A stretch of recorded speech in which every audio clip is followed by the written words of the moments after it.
JK Chandru దర్శకత్వం వహించి Keerthy Suresh title రోల్లో నటించిన రివాల్వర్ రీటా కథ విషయానికి వస్తే, డ్రాకులా పాండ్యన్ పాండిచ్చేరికి అత్యంత భయంకరమైన డాన్గా ఉంటాడు. అతన్ని చంపటానికి ఒక ముఠా బయలుదేరుతుంది. మరోవైపు అతన్ని ఉరిశిక్ష అమలు చేస్తున్న సమయంలో పాండ్యన్ రీటా అంటే కీర్తి సురేష్ ఇంట్లోకి చొరబడి కొద్దిసేపు ఘర్షణ తర్వాత అతను అక్కడే మరణిస్తాడు.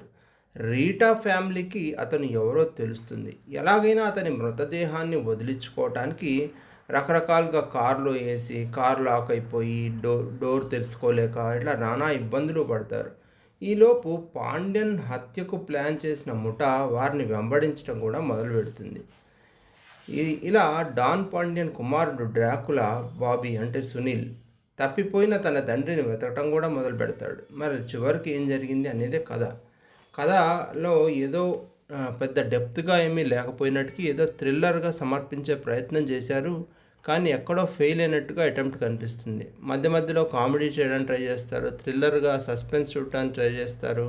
కానీ ఎలాంటి ఇంట్రెస్ట్ సినిమా క్రియేట్ చేయలేకపోయిందని చెప్పాలి. మరి ఆడియన్స్ రియాక్షన్ ఎలా ఉంటుందో చూడాల్సి ఉంది.